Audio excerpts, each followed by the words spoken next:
오늘 말씀은 이사야 49장 1절로 13절까지의 말씀입니다. 섬들아 내게 들으라. 먼 곳 백성들아 귀를 기울이라.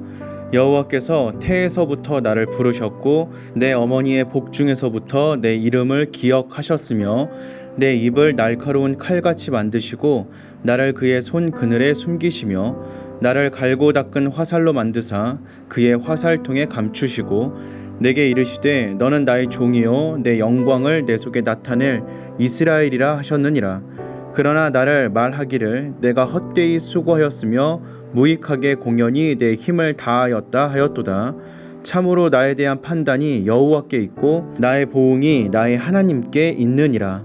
이제 여호와께서 말씀하시나니 그는 태에서부터 나를 그의 종으로 지으신 이시요 야곱을 그에게로 돌아오게 하시는 이시니 이스라엘이 그에게로 모이는도다. 그러므로 내가 여호와 보시기에 영화롭게 되었으며 나의 하나님은 나의 힘이 되셨도다.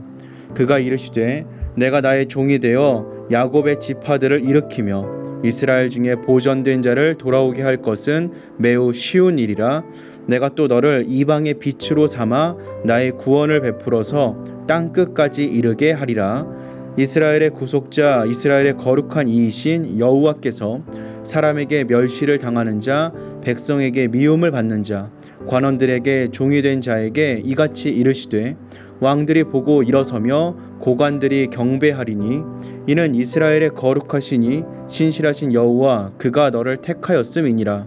여호와께서 이같이 이르시되 은혜의 때에 내가 내게 응답하였고 구원의 날에 내가 너를 도왔도다. 내가 장차 너를 보호하여 너를 백성의 언약으로 삼으며 나라를 일으켜 그들에게 그 황무하였던 땅을 기업으로 상속하게 하리라. 내가 잡혀있는 자에게 이르기를 나오라 하며 흑암에 있는 자에게 나타나라 하리라.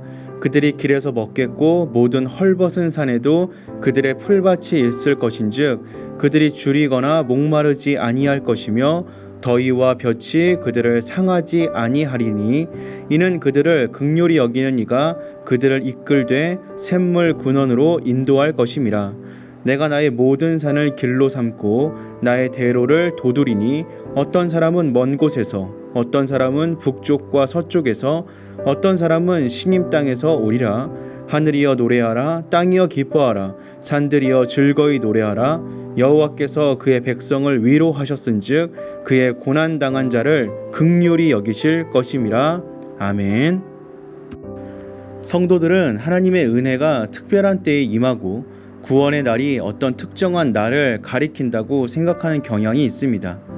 하지만 하나님의 은혜는 특별한 날, 특별한 시기에만 임하는 것이 아닙니다. 오늘 본문을 통하여서 하나님의 은혜의 때에 대해 묵상해 보기를 소망합니다.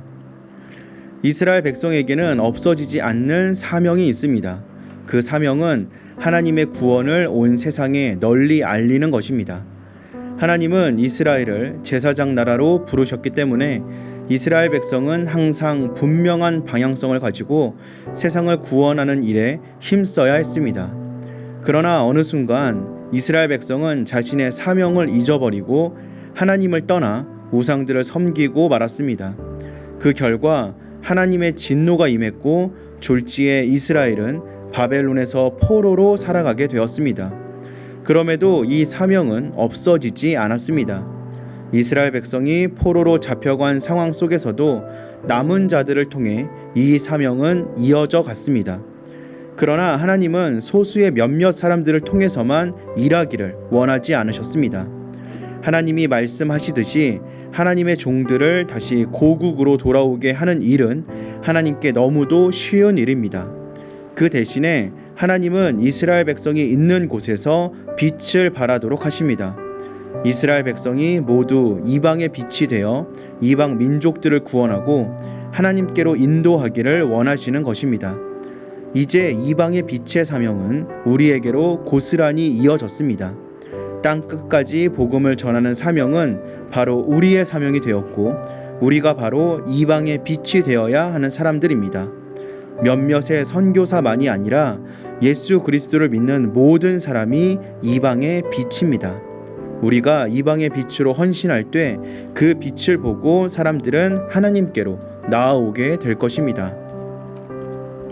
지금 유다 백성은 심각한 어려움에 처해 있습니다. 나라를 잃고 타국에서 종이 되어 살아가고 있는 것입니다. 하나님의 선민인 유다 백성이 이방인 바벨론의 압제 아래 있다는 것은 커다란 고난이었습니다.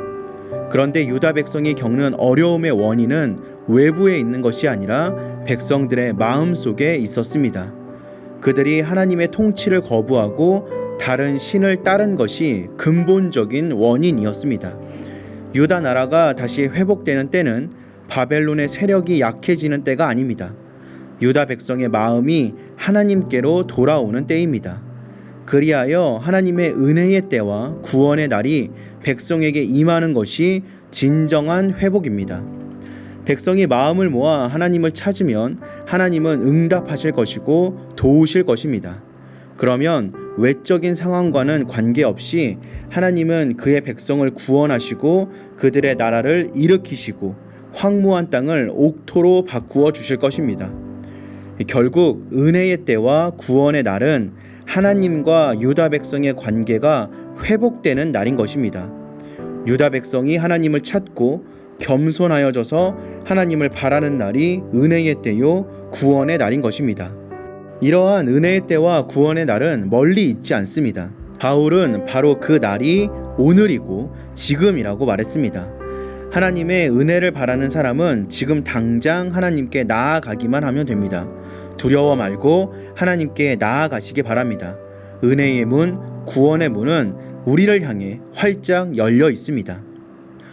언제나 하나님의 은혜의 때는 오늘입니다. 특히 복음을 전하기로 결심하고 기꺼이 이방의 빛으로 살아가기 원하는 사람들에게는 더욱 은혜의 때, 구원의 날이 풍성하게 열려 있습니다.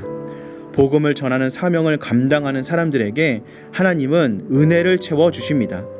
이방의 빛으로 살아갈 때 하나님이 채워주시는 풍성한 은혜를 날마다 체험할 수 있습니다.